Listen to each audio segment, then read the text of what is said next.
चिंतन कर ले तो गुरुदेव ने जो बात कही है वह अवश्य पूरी होगी। युग बदल जाएगा, कहा गुरुदेव।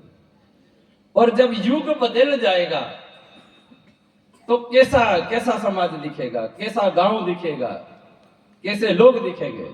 तो गुरुदेव ने यह बात कही है, मनुष्य देवता समान कहलाएंगे, मनुष्य देवता समान बनेंगे और ये धरती स्वर्ग समान कहलाएगी जब युग बदल जाएगा तब।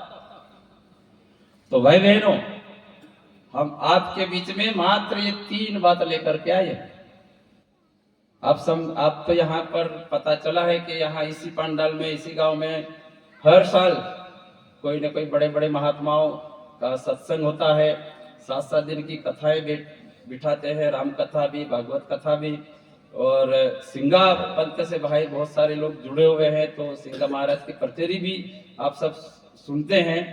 तो करीब करीब ये मान के चलो कि आप सब सत्संगी हो, आप सारे लोग सत्संगी हो, सत्संग से आप सब जुड़े हुए हो, है ना। तो आपको और ज्यादा और कोई बात बताने की जरूरत नहीं है ना, आप तो सत्संगी हो। पर गुरुदेव की जो बातें लेकर के हम आए भाई बहनों, गुरुदेव ने क्या बातें कही है। पहली बात व्यक्ति निर्माण की, व्यक्ति निर्माण की। तो जब व्यक्ति निर्माण की बातें करें तो हम अपने आप को फिर देखना पड़ेगा, अपने आप को झांकना पड़ेगा कि मैं कौन हूं, मैं कौन हूं, तब पता चलेगा। व्यक्ति निर्माण की जब बात हम करेंगे तो फिर पहले अपने आप को समझना पड़ेगा कि मैं कौन हूं, है ना। इसलिए गुरुदेव ने 3200 पुस्तकें लिखी है और 3200 पुस्तकों में सबसे पहले गुरुदेव ने लिखी थी मैं कौन हूं, मैं कौन हूं। भाई बहनों, मात्र 2 रुपए की पुस्तक थी, अभी क्या मालूम कितने पैसे हुए हैं। पर जब छत्तीसगढ़ हम गए थे, डेमनिया बाबा का पिछली बार कार्यक्रम हुआ था, वहां पर आदिवासी क्षेत्र में एक आदिवासी जो यहाँ से भी ज्यादा बिगड़े हुए वहां के आदिवासी, पर वहां पर एक कोई किसी भाई ने अपने बच्चों को पढ़ा लिखा के बहुत बड़े अफसर बना दिए, है कि नहीं। अब खाते पीते थे वो तो, पर एक ऐसा कार्यक्रम चल रहा था उनके गांव के आसपास में, कहीं गायत्री परिवार का कार्यक्रम चल रहा। अब वो देखा कि भाई ये गायत्री परिवार का कार्यक्रम है, अपने को तो कहीं सुनना, कहीं बैठना आने कहीं था नहीं। अब शाम के टाइम पे को टहलने के हिसाब से, मनोरंजन के हिसाब से, घूमने के हिसाब से चले गए। अब सत्संग चल रहा था, अब वो भाई वहां बैठा भी नहीं, पर वहां स्टॉल लगा हुआ था, दुकानें लगी हुई थी, वो घूम रहा था दुकानों दुकानों पे। अब गुरुदेव की पुस्तक पे उनको नजर पड़ी, गुरुदेव की मैं कौन हूं। अब उसने वो देखा, बस इतना समझ लिया कि मैं कौन हूं, तो उसको भी ऐसा लगा कि मैं कौन हूं, है कि नहीं। समझना चाहिए, जानना चाहिए मैं कौन हूं। उसने पूछा भाई पुस्तक कितने की, 2 रुपए की। 2 रुपए की, उसने कहा सस्ती भी है, लेने में क्या हुआ, 2 रुपए की ले ली उसने, जेब में रख ली। शाम के सोते समय उसने निकाली पुस्तक और पढ़ना शुरू किया। तो गुरुदेव ने व्यक्ति निर्माण की बातें लिखी कि मैं कौन हूं, है ना भाई बहनों, मैं कौन हूं।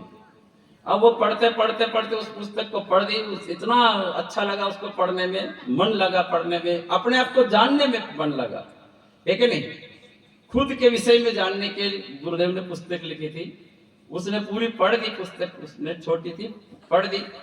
और उसके अंदर पूरी पढ़ने के बाद में उसके अंदर से ऐसे अंदर से एक वेदना ऐसी जाग पड़ी कि वाकई में मैं भगवान का बेटा हूं, वाकई में भगवान का मैं राजकुमार हूं।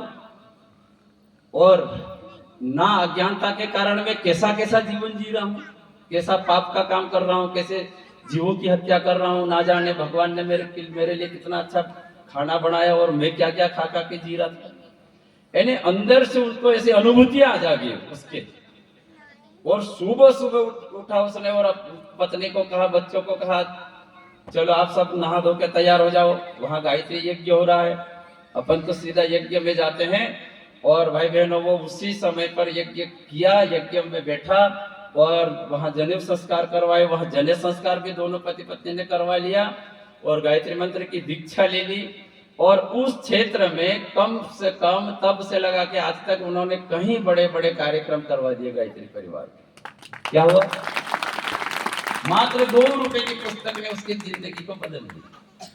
भाई बहनों, तो गुरुदेव ने ये कहा कि मनुष्य मात्र एक भटका हुआ देवता है।